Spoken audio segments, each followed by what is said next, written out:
Okay, it's morning. We're here in downtown Morganton. We're here for the State of the Origin Beer Festival, the biggest event in Morganton every year, Morganton, North Carolina. I'm in an alleyway.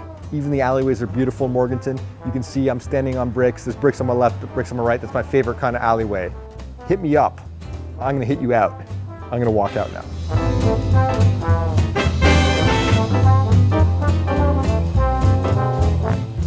Okay, my team is about to saddle up to check out some cool must-stop spots in Morganton.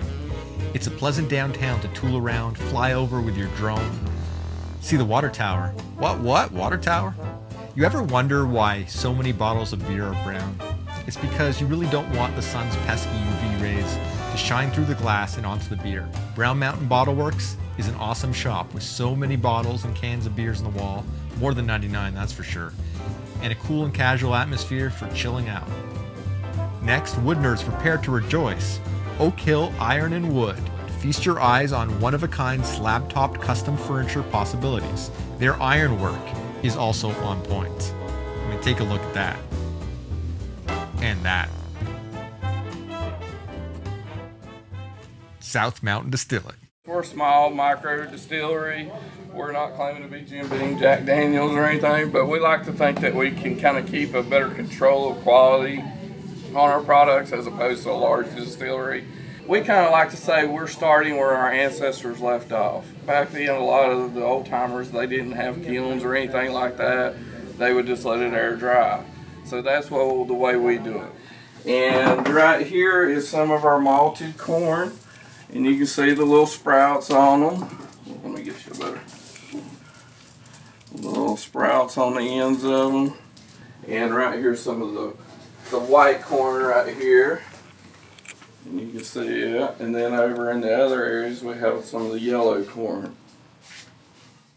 And then this right here is some of the barley. We usually use a 6-row barley. And we'll malt that upstairs and get it to sprout. This is some of the ground barley right here. It's about the consistency of the corn is pretty much the consistency of a grit. Is what if you ever seen grits, you know what I'm talking about. We use all purified water, non-distilled water, and a lot of the new distillation equipment and steam injected processes. If you've ever tasted distilled water, you know what it tastes like. It's kind of nasty, really no flavor. Purified water has a more sweeter taste to it, and our product does not have distilled water in it. I think it gives it a smoother kind of flavor. But basically we'll put about 120 gallons of water in here to about 300 pounds of grain. We'll bring it up to temperature. We'll take it up to a boiling temperature, and then we'll start crash cooling it through our tube and shell chiller down to about 150 degrees. We'll add our malt and our enzymes. We do supplement with the enzymes just to make sure we're being the most efficient that we can be, and that way all the starches are doing the conversion. And then after a period of time, we'll take it on down, crash cool it, pump it from over here to our fermentation tank, and then we'll continue crash cooling it down to about 80 degrees, and then we'll pitch our yeast in there. It'll sit in here for about 4 to 5 days. We'll monitor the specific gravities of the sugars that are being converted to alcohol, and once they bottom out, we will pump it from the fermentation tanks to our custom built 3-plate called Still. We named it Old Bessie after my grandmother. She meant a lot to me, so I pay tribute by naming it after my grandmother. The number 4 on the top is the 4th column that Jim Schultz out in Missouri has built. He's an engineer by trade, and he was known for building pot stills for a lot of people out in Missouri. And then over here is where it comes off the parrot. We got a little hydrometer that we set right here, and we're able to monitor our proofs. We make 4 cuts on our spirits. We do a 4-shot cut, a heads cut, a hearts cut, and then a tails cut. The 4 shots are your bad alcohols, your acetones, your methanols, the stuff that will make you go deaf, dumb, and blind. It's like what we like to call it. There's some myths to it. We don't play around with the mist, so we take it out. We've had some old moonshiners come in, say, oh, there's nothing wrong with that. Take a shot. We take out our 4 shots. If anybody knows, like some industry that would like to buy some or use some, we got every 4 shot that we've collected since day one. The heads are the transition between the 4 shots and the hearts. We want to take that. It's got some good alcohol, some bad alcohol in it. So we want to keep it, and because it does have good alcohol in it, what we do with our heads is after we got a run done, we'll put it with our tails, and then we'll put it back in the next run. It'll clean up that, concentrate your methanol and acetone in your 4 shots, and you'll get that good alcohol out of it. So your tails have a lot of your flavor, your essential oils that give a lot of flavor to it, but you only want a little bit in your hearts of the tail, that flavor. Like we make our cuts, so we'll cut our proofs. We'll run all the way through, probably it'll go down to about 140 proof when we start going to our tails.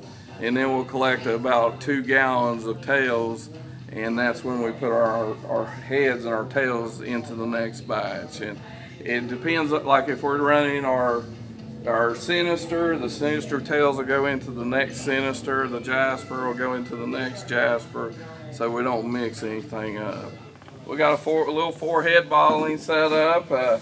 It works on time as far as the level of the bottles, and it does a pretty good job. Between 3 or 4 of us, we can bottle pretty much about a pallet a day, if we're not distracted by other things.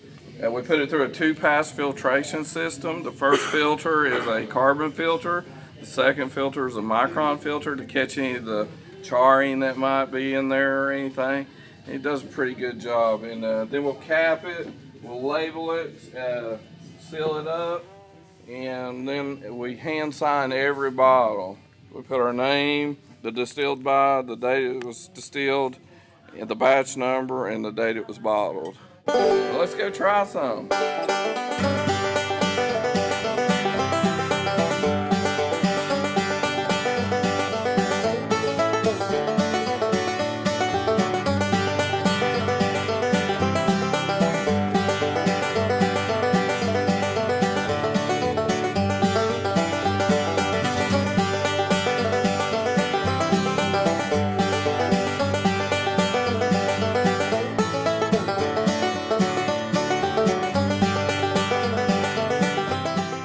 This is a great example of how beer has revitalized downtown Morganton. This is our 5th year doing this festival. We have breweries this year from Colorado, from Maine, from Florida, from Texas, along with North Carolina, obviously.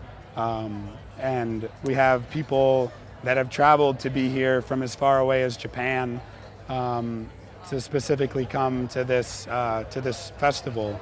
Everyone is really willing to share just about any information that's out there. So, we get people ask us about starting breweries in small towns, and the thing is, I don't think that there's like one answer to create a recipe for success in a small town or revitalizing a small town. I think a lot of things, lined up for us at the right time. We were really true to what we were doing from day one, and I think that kind of just caught, and it was, people responded to it. Morganton is our original location. We were in Morganton for 4 years. Still have the location. Are going to keep brewing there, and it's our hub.